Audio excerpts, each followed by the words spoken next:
Vamos abrir em Mateus capítulo 2, de 1 a 13. Desconstruindo o Natal. Que coisas a gente ouve falar do Natal, e que na verdade não é bem aquilo que a gente costuma ouvir.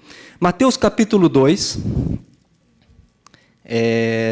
versículo 1 até o 13. Mateus é o primeiro livro do Novo Testamento. Okay? Então você pega aí no seu smartphone, na sua Bíblia, o primeiro que você pega é Mateus.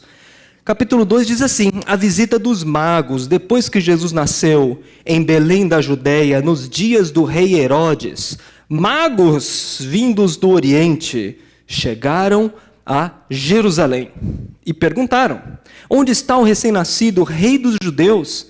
Vimos a sua estrela no Oriente e viemos adorá-lo. Quando o rei Herodes ouviu isso, ficou perturbado, e com ele toda Jerusalém. Tendo reunido todos os chefes dos sacerdotes do povo e os mestres da lei, perguntou-lhes: onde deverá nascer o Cristo?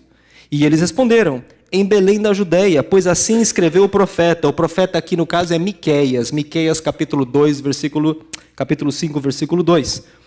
Diz o seguinte, versículo 8: mas tu, Belém, da terra de Judá, de forma alguma és a menor entre as principais cidades de Judá, pois de ti virá o líder, que como pastor conduzirá Israel, o meu povo. Então Herodes chamou os magos secretamente e informou-se com eles a respeito do tempo exato em que a estrela tinha aparecido.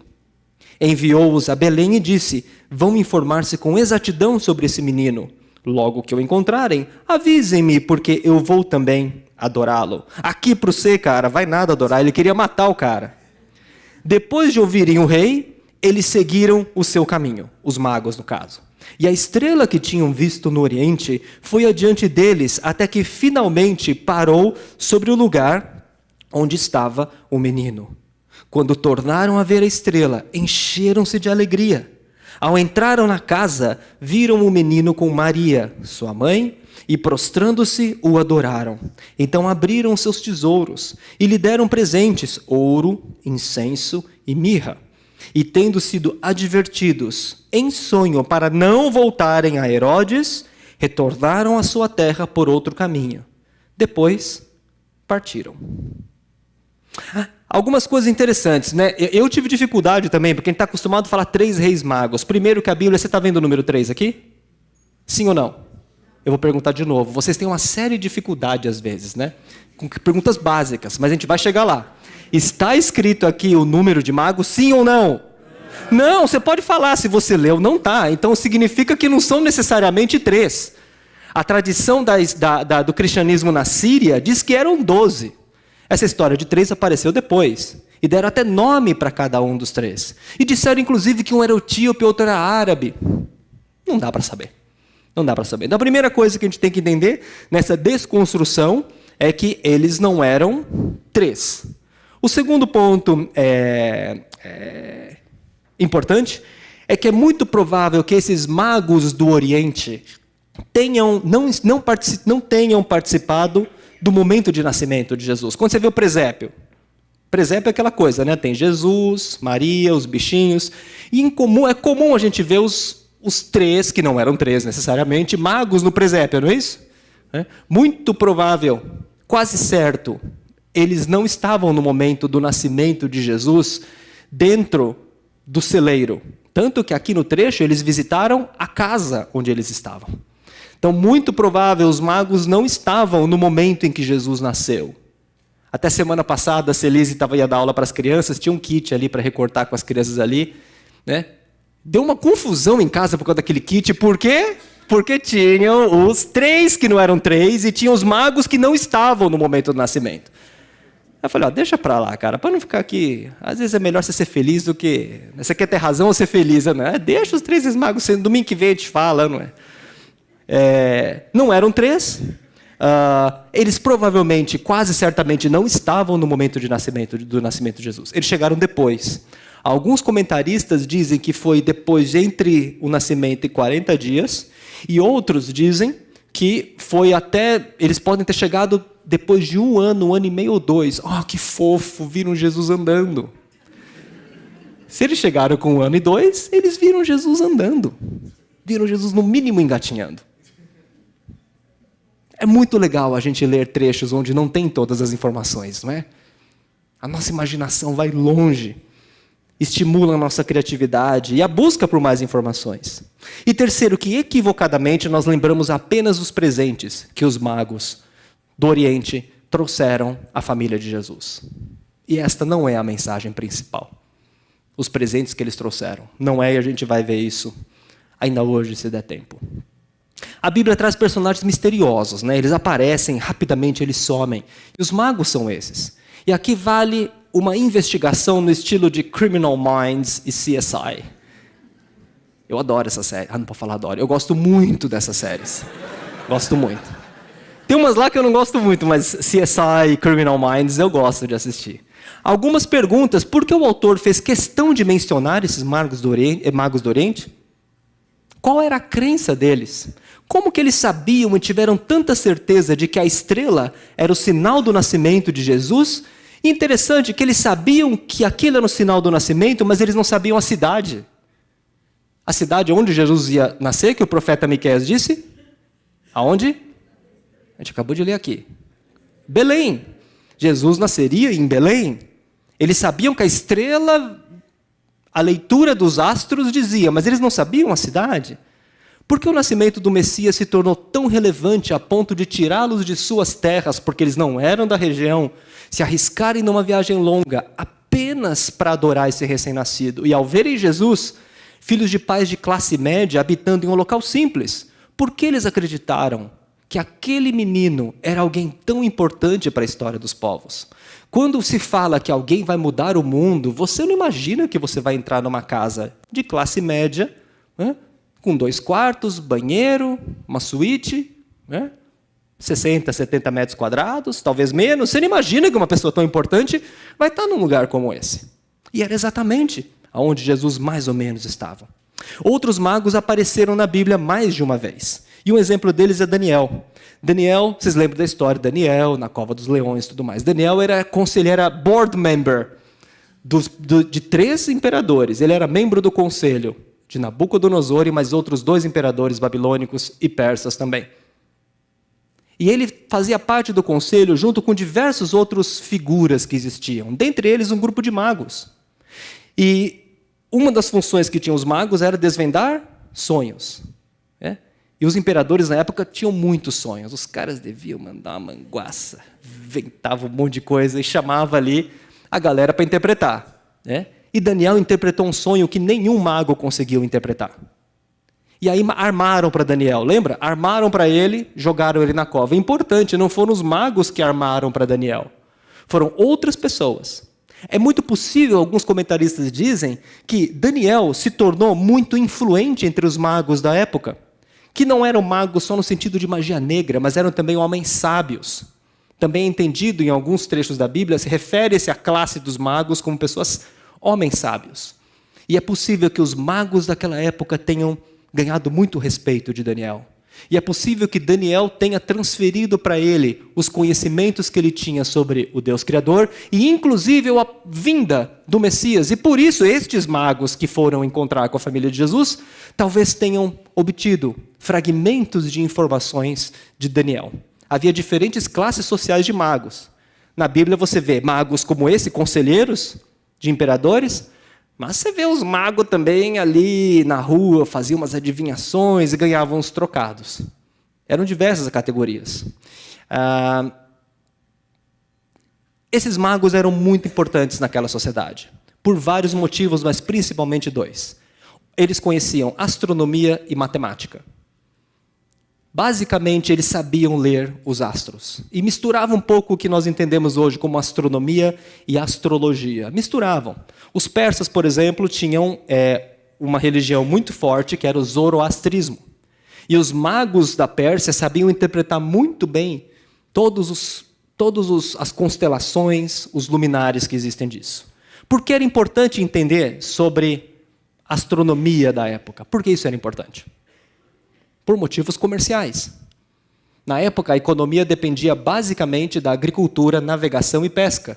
A influência da lua sobre o cultivo, sobre a pesca, influenciaria muito o comércio. E o segundo ponto é matemática. Eles conheciam muito bem os primeiros cálculos matemáticos da história. Isso fazia com que eles fossem pessoas muito valorizadas. Por que é importante dizer isso? É importante dizer essas coisas porque esses magos do Oriente que chegaram naquele lugar eram pessoas muito sofisticadas, muito provavelmente. Outra coisa que não se sabe é de onde eles vêm exatamente. Eles falam, isso é mago. Outra é de onde vieram, Oriente. Oriente poderia ser, muito provável, Pérsia, que hoje é o Irã. Poderia ser Iêmen, Arábia Saudita.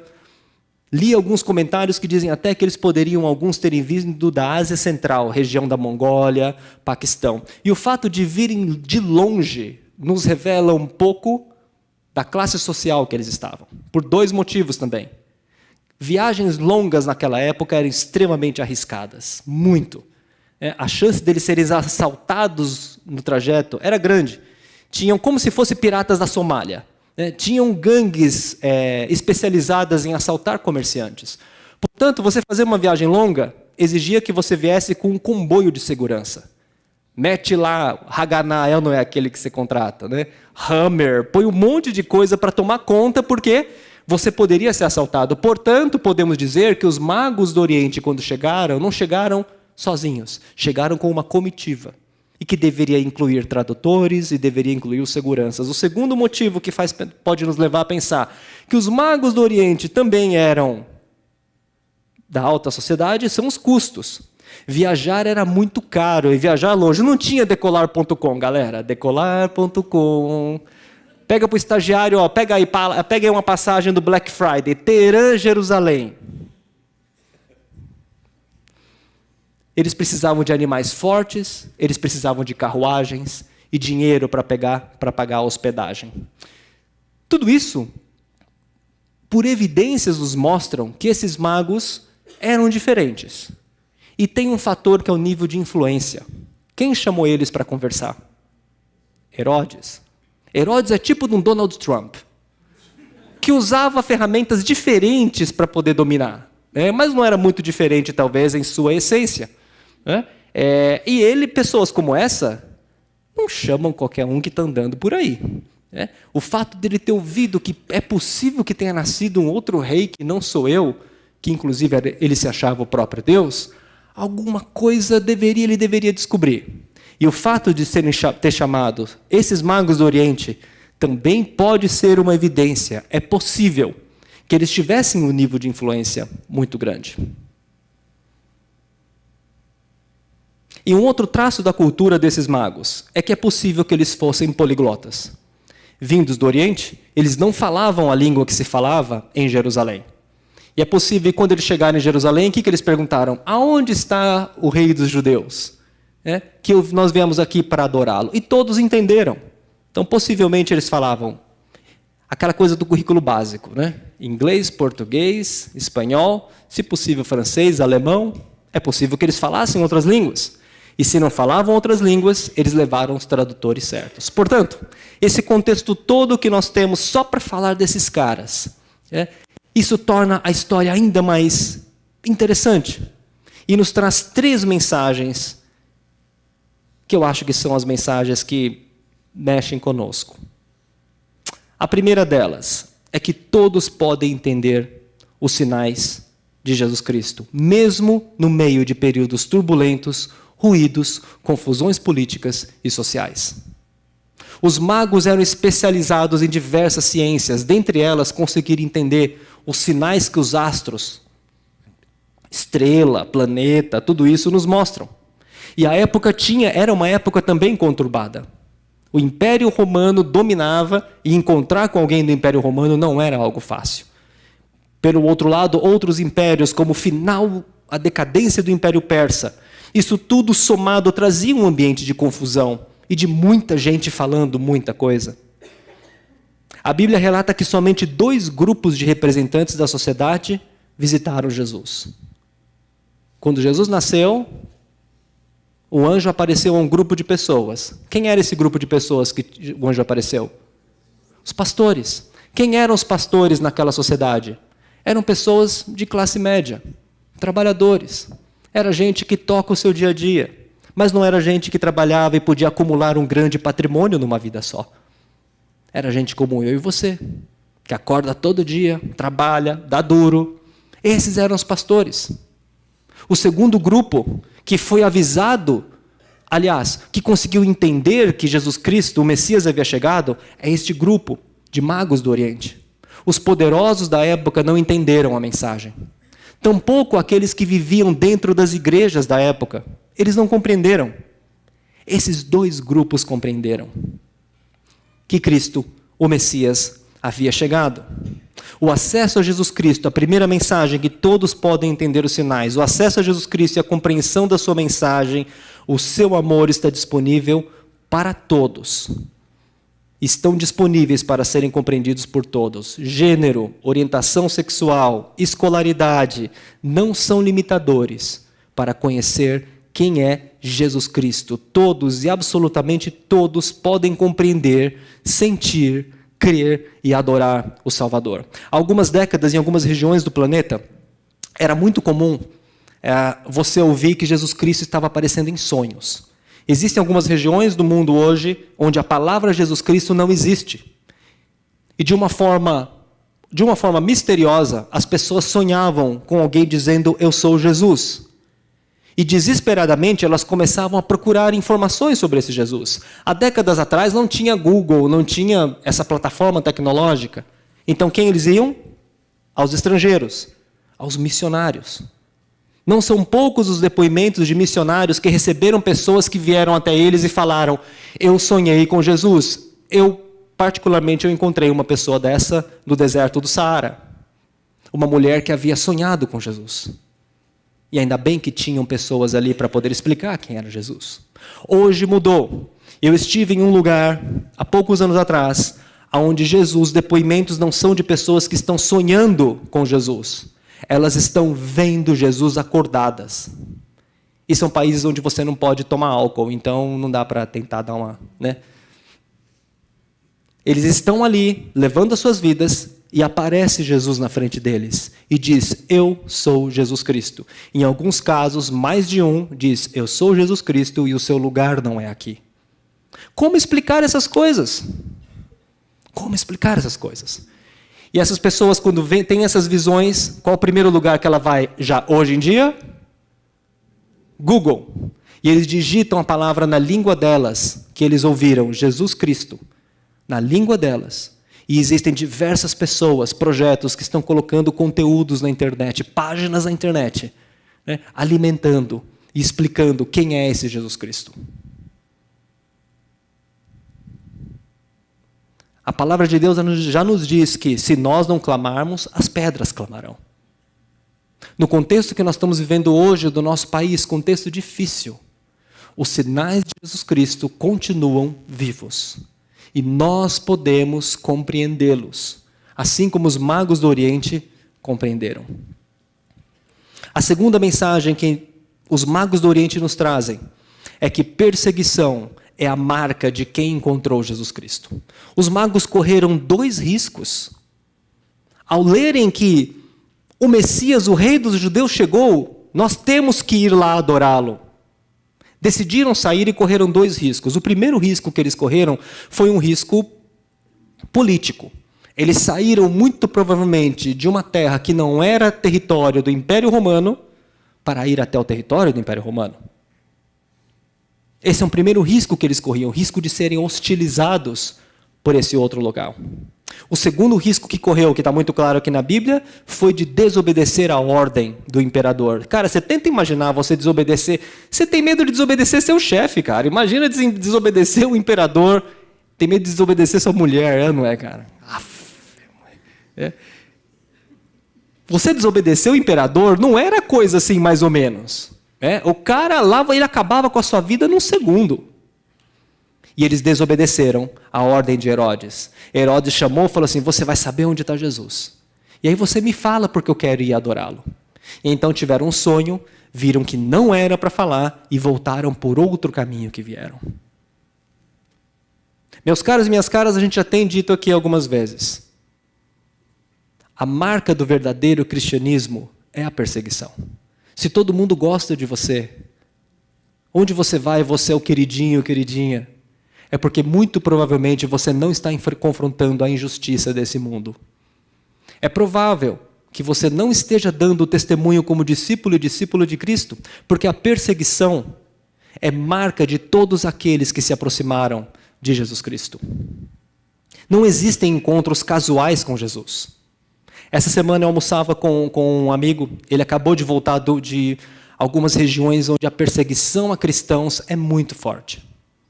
E ele me relatou casos de esposas que decidiram entregar sua vida a Jesus Cristo e a serem discípulos de Cristo e foram rejeitadas dentro da sua casa pelo marido e pelos filhos. Ele me contou a história de um vilarejo onde existe um homem com uma família, ele é um cristão muito firme, ele leva a palavra de Jesus Cristo para todas as pessoas e às vezes ele tem que viajar. Da última vez que ele voltou para sua cidade, algumas pessoas de uma outra crença colocaram toda a sua família na rua, despiram sua esposa, que ficou nua na frente daquela comunidade e bateu em todos os filhos dele. São situações extremas, nós não vivemos isso aqui. Mas aproximar-se de Cristo necessariamente significa sermos perseguidos, termos algum tipo de opressão, algum tipo de contrariedade em relação às nossas vidas. E os magos do Oriente nos ensinam, eles acabaram de se aproximar de Cristo, ainda um nenê, ainda um menino, e já correram 2 riscos de perderem as suas próprias vidas. Essa é a nossa tradição, meus caros irmãos, minhas caras irmãs. A tradição do cristianismo, da fé cristã, dos seguidores de Cristo, é de perseguição. E quanto mais sofremos opressão, injustiças sobre nós, é mais um sinal de que nós estamos mais próximos de Jesus Cristo. E se nós não estamos sofrendo essas coisas, é possível que nós não estejamos, não é que não estejamos próximos de Cristo, claro que estamos, mas não estamos fazendo a diferença que deveríamos. Perseguição é a marca de quem se encontra com Jesus Cristo. E por último, talvez a mensagem mais forte que pelo menos eu consegui compreender nesses dias com esse trecho, é que Cristo é o suficiente e Ele é o suficiente para mim. Os magos, e aqui acho que a maior desconstrução que tem da imagem dos magos, não é o fato deles serem apenas 3, não é o fato de a gente não saber de onde eles vieram, mas, principalmente, a gente lembra dos magos por quê? Porque eles levaram presentes para Jesus, não é isso? Levaram ouro, incenso e mel. Não é isso que a gente lembra? Desde pequenininho, olha, os magos trouxeram um presentinho para Jesus. Para com isso. A mensagem mais poderosa que tem na história dos magos do Oriente é que eles se ofereceram como o próprio presente para Jesus Cristo. Eles poderiam ter enviado alguém para entregar ouro, vai perder tempo, manda pelo FedEx, põe no correio, manda o presente para o menino ali, hoje compra no Amazon, manda para ele o que ele quer ganhar. Né? Você nem precisa estar lá, você manda flor hoje pela internet. Não foi isso. Eles quiseram ir. E eles não simplesmente chegaram até Jesus, eles vieram de longe. Eles encontraram com Cristo e o adoraram, se renderam a Ele e foram embora. A principal mensagem que nós vemos dos magos é que eles eram o próprio presente a Jesus Cristo. E esta é a mensagem para o Natal de 2016, meus caros amigos, irmãos e irmãs. Neste Natal deste ano, lembre-se que você veio de longe. Lembre-se quando você se encontrou com Jesus Cristo, que Ele tocou a sua vida, e um dia você decidiu que Ele seria o Senhor da sua vida, a pessoa mais importante da sua vida. Lembre-se dessa sua trajetória. Lembre-se do dia em que você se ajoelhou, se rendeu a Cristo e disse: Senhor, só o Senhor me ama e pode perdoar os meus pecados e me dar uma nova vida. Lembre-se desse dia. E mais, este encontro bastou na vida dos magos. A Bíblia não registra que eles encontraram com Jesus Cristo de novo. Não é que nem a gente, né? Encontra, pô, legal, encontrei com você, Samuca. Pô, deixa eu te pôr no WhatsApp, a gente monta um grupo dos amigos de Jesus, fica se falando. Eles viram Jesus uma única vez.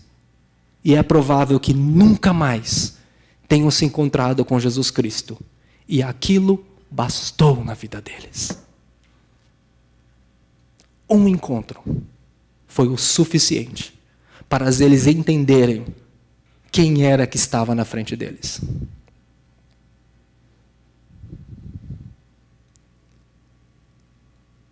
A gente tem falado sobre a economia do país, que está difícil. Eu fui demitido ano passado. Tem irmãos que estão há muito tempo sem conseguir um emprego. Na minha família eu tenho visto isso acontecido com mais frequência.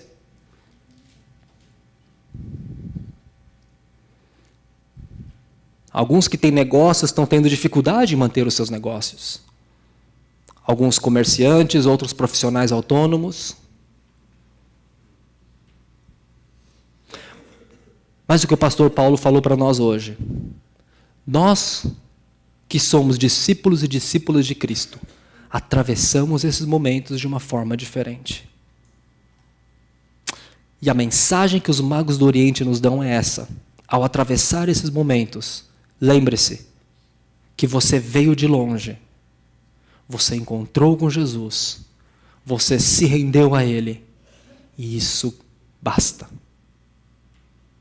E a mensagem mais forte que eu acho é no versículo 13, que eles foram embora. Os magos voltaram para a sua vida, sua rotina, voltaram para os seus estudos científicos, voltaram para a sua terra e nunca mais encontraram com Jesus. Natal é tempo de lembrarmos que nós viemos de longe para encontrar com esse Jesus. E agora podemos voltar para nossas vidas. Talvez você tenha nascido no que se chama de lar cristão. Seu pai vinha na igreja, sua mãe vinha na igreja. E você vivia uma rotina religiosa, mas você nunca teve um encontro. E mais um dia, você teve um encontro com esse Jesus na sua vida. Seja numa mensagem, num culto, em algum momento. E você realmente não só sentiu, mas você entendeu que só Jesus Cristo poderia preencher esse espaço que existe na sua vida, que ninguém mais poderia preencher. E tudo então fez sentido. O fato de você nascer numa família cristã. Talvez sua história seja diferente. Talvez nesse Natal você deva lembrar que você veio de uma vida de perdição. O seu casamento estava acabado. A sua vida estava perdida em excessos. Os relacionamentos estavam todos rompidos. Mas um dia, alguém te falou sobre quem era Jesus Cristo. Um dia você entendeu essa estrela que passou pelos magos. Alguém te trouxe a mensagem e você decidiu seguir a esse Jesus. Você o adorou, se rendeu a Ele. E o Natal é tempo de você lembrar como era a sua vida sem Cristo e como foi a sua vida depois que você o encontrou. Outros vieram, a maioria de nós aqui nessa comunidade, não vieram dessas duas situações talvez, mas talvez você tenha vindo de uma vida honesta, de uma vida justa. Você trabalhava o dia inteiro, estudava à noite, pagava todos os impostos, era um bom marido, uma boa esposa, trabalhador honesto, trabalhadora honesta. Mas ainda assim, você sabia que faltava algo na sua vida. Porque Cristo não veio ao mundo para nos fazer sermos honestos. Você pode ser honesto sem Cristo? Cristo veio para transformar o nosso ser em seres eternos. Quando Ele diz em João 3,16, eu vim para que tenham vida e vida em abundância. Porque Deus veio ao mundo de tal maneira que deu seu Filho unigênito para todo aquele que nele crê não pereça, mas tenha vida eterna. Jesus não falou, João 3,16, para um criminoso, para um estuprador, para um sonegador de impostos. Esta frase de João 3,16, ele disse para um religioso, uma pessoa moral, uma pessoa que fazia tudo certinho na vida dele. Mas faltava algo. Natal é o tempo de você lembrar como era a sua vida, que você era um cara, uma moça bacana, mas que um dia você encontrou com esse Jesus Cristo. E você entendeu que tudo aquilo era importante, mas faltava algo para fechar a sua história. Nessa semana, foi uma semana difícil para mim. Por alguns momentos eu questionei muita coisa. Questionei bastante coisas. Mas eu quero agradecer a Deus. E agradecer porque Deus usou a vida do pastor Paulo para ter essa ideia do estudo dos magos do Oriente. Eu recebi uma notícia essa semana, uma notícia tão trágica, mas uma notícia que afeta financeiramente a nossa vida, de certa forma, nem tão forte assim. Aquilo poderia acabar comigo. Mas sabe do que eu lembrei? Eu lembrei dos magos do Oriente. E eu me fechei no lugar. Eu falei, eu vim de longe. Eu encontrei com Jesus Cristo. Eu me rendi a Ele. E isso me basta. Quero que venha pela frente. Eu tenho o suficiente, que é Jesus Cristo na minha vida. E vou voltar para o dia a dia. Tenho que continuar procurando formas de encontrar alguma receita. Tenho que continuar prospectando, empreendendo, fazendo outras coisas. Mas eu vou com outro tipo de certeza, de que o suficiente eu já encontrei. Esta é a mensagem do Natal. Natal não é que os magos do Oriente levaram um presente para Jesus. Eles eram o próprio presente para Ele. Que você se lembre o dia em que você decidiu ser um presente para Jesus. Que você se lembre neste Natal do dia em que você tomou a decisão mais importante da sua vida. Que desde hoje, a minha vida passada foi. Cristo perdoou todos os meus pecados.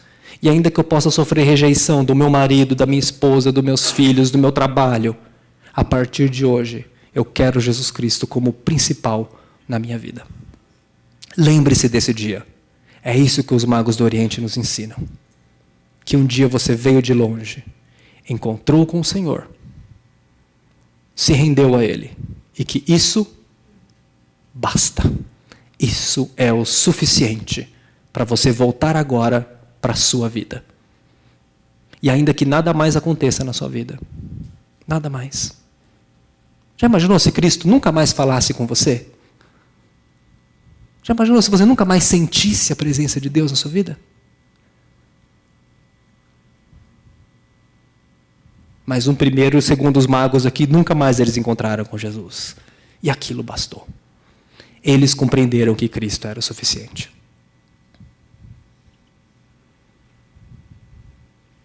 Queria que você abaixasse a sua cabeça e não deixasse para amanhã. Lembre-se hoje.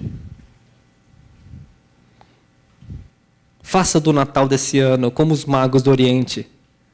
Ofereça-se a Jesus Cristo. Talvez seja o momento de você repactuar o seu compromisso de fé com o Senhor. Talvez seja o momento de você, pela primeira vez, você está ouvindo isso na sua vida, seja o momento de você tomar uma decisão, só você e Jesus, mais ninguém. Ou talvez seja o dia de você se alegrar. Falar, Senhor, muito obrigado, porque um dia eu te encontrei como os magos do Oriente. E isso me basta. O Senhor, Jesus Cristo, basta na minha vida.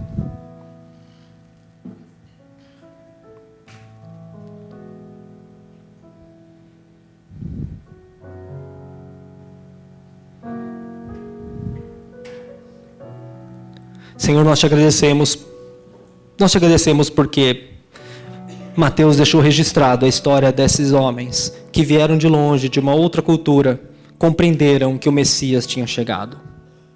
E eles se ofereceram ao Senhor.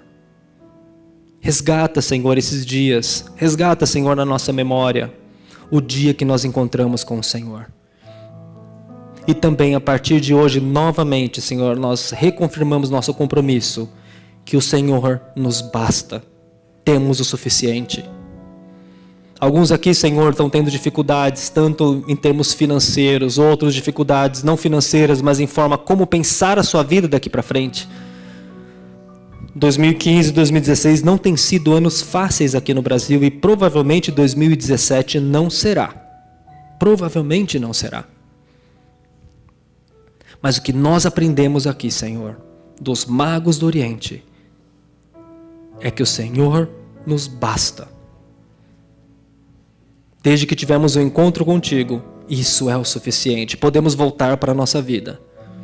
Vamos continuar, Senhor, com a nossa agenda, vamos continuar correndo atrás de coisas para conseguir sustentar nossas famílias, conseguir lidar com as situações que vêm pela frente, mas sabendo que o Senhor é o suficiente para mim. E que o meu encontro contigo é o bastante para continuarmos seguindo nessa vida. Que não será fácil, porque cristãos são perseguidos. Porque quem se aproxima de Cristo se torna alvo de perseguição. Estamos preparados para isso pela sua força, Senhor. A sua graça nos permite dizer que nós estamos preparados para isso. Não trocaremos o Senhor por nada. Muito obrigado pela sua palavra. E continua, Senhor, desconstruindo e reconstruindo o verdadeiro significado do nascimento de Cristo neste mundo. Em teu nome que nós oramos. Amém.